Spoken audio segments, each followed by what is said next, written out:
Also, that is not where they keep the prisoners. That is called Guantanamo. Not the same place. So Guatemala is right below Mexico. And for the Americans in the audience, and let this sink in because it really applies in most ways, for the Americans in the audience, you can think of it as Mexico's Mexico. Just like the US doesn't want illegal immigration from Mexico, Mexico doesn't want illegal immigration from Guatemala. It's a smaller country, it's a poorer country, and, well, what can I tell you? It has much better Mexican food. Guatemala is a very poor country, and a lot of people talk about education as something that brings equality to different social classes. But I always saw it as the opposite, as something that brings inequality.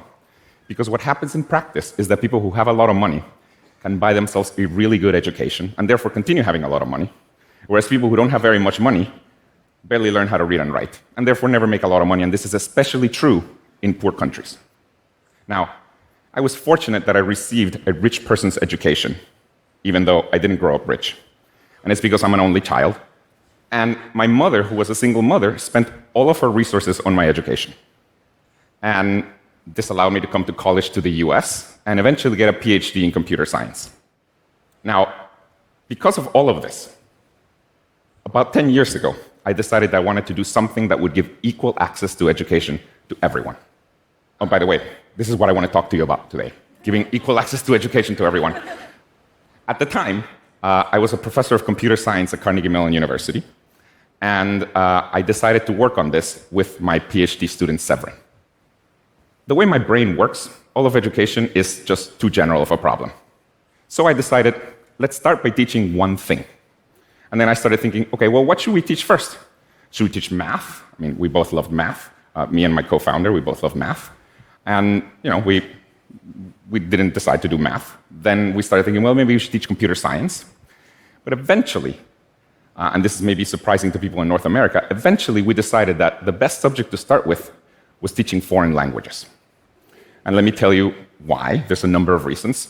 One of them is that there's a huge audience for it. There's about 2 billion people in the world learning a foreign language, both in school and outside of schools.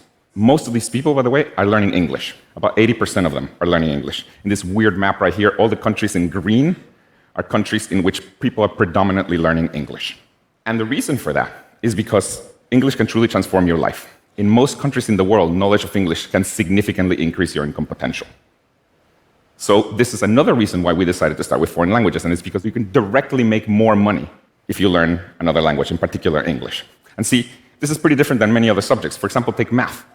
In the case of math, just knowledge of math does not increase your income potential, because usually you have to learn math to then learn physics, to then become a civil engineer. Like, that's how you make more money. Whereas with languages, if you were a waiter and you learn English, now you can be a waiter at a hotel and make more money.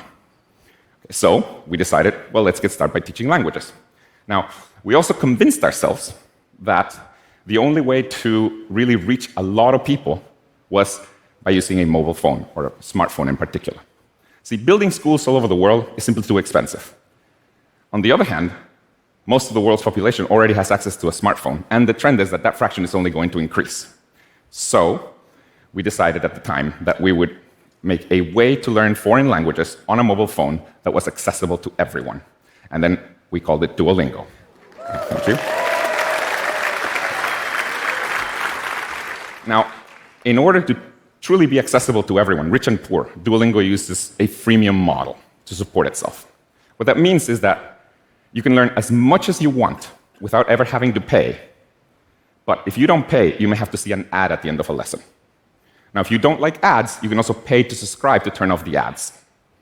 And it turns out that the vast majority of the revenue for Duolingo comes from people who pay to subscribe to turn off the ads.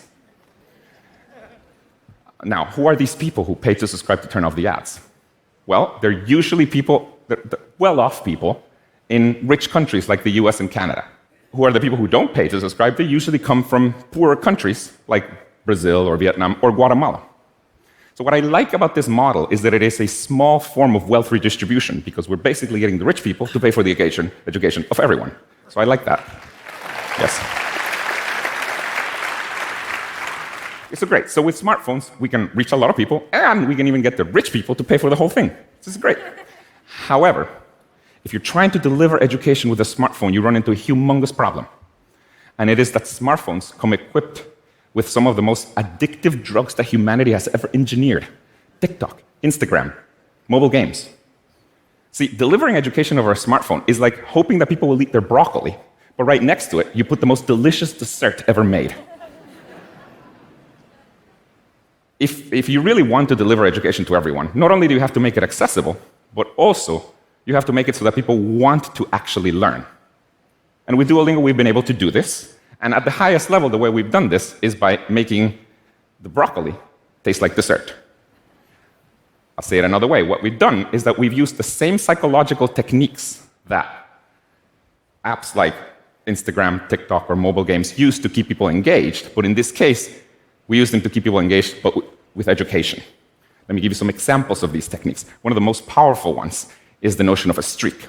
What a streak is just a counter that measures the number of days that you've used the product consecutively. You just take that number, you put it very prominently in your product, and then people come back every day. And the reason people come back every day is because, well, if they don't come back, that number resets to 0, and people don't want to lose their streak. It works. Now, on the one side, streaks have been criticized for example, getting teens addicted to Snapchat. But in the case of an educational app, streaks get people to come back to study every day. Now, to give you an idea of the power of streaks, in the case of Duolingo, we have over 3 million daily active users that have a streak longer than 365. Yes. That means they haven't missed a day in the last year or longer. Now, fun fact about streaks. What country do you think has the longest average streaks for an educational app? It's Japan. Of course. Shortest average streaks? Latin America, baby. But we're fun. Hey, we're fun. Another important mechanism to get people to come back to your product are notifications. On the one side, notifications can be really spammy and annoying. But in the case of an educational product, people actually want to be reminded to learn. In the case of Duolingo, we have a very sophisticated AI system that basically chooses when to send a notification and also what to say in each notification to maximize the probability that people come back. Now, interestingly, even after all this sophistication, it turns out that the algorithm for choosing what time to send you a notification is pretty simple. You know what is the best time to send people a notification? Well, I'll tell you. It's 24 hours after they used the product last.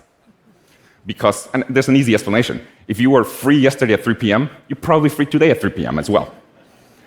So this is what a very sophisticated millions of dollars of AI found. It's funny. Now, with notifications, you shouldn't be spammy. And we're not spammy. With Duolingo, we actually stop sending notifications after 7 days of inactivity. So if you don't use Duolingo for 7 days, we stop sending you notifications. Now, at some point, it occurred to us, if we're stopping to send people notifications, we should let them know. So we started sending this notification to people saying, hey, these reminders don't seem to be working. We'll stop sending them for now. You know what people do when they get this notification? They come back. Passive aggressive. Works for my mother, works for Duolingo.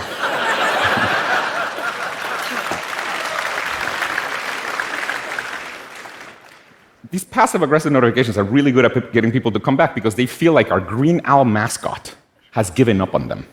So they come back. And speaking of our green owl mascot, by the way, because all our notifications come from our green owl mascot, and, well, he's passive-aggressive and also pretty pushy, this has given rise to a lot of memes on the internet that make fun of just the great lengths that he will go through to get you back to learn a language. Here's one of my favorite ones. It's a meme. It's one of my favorite ones. It's basically, looks like you forgot your Spanish lessons, and then there's an intruder alert. Presumably the owl broke into your house to get you to learn a language.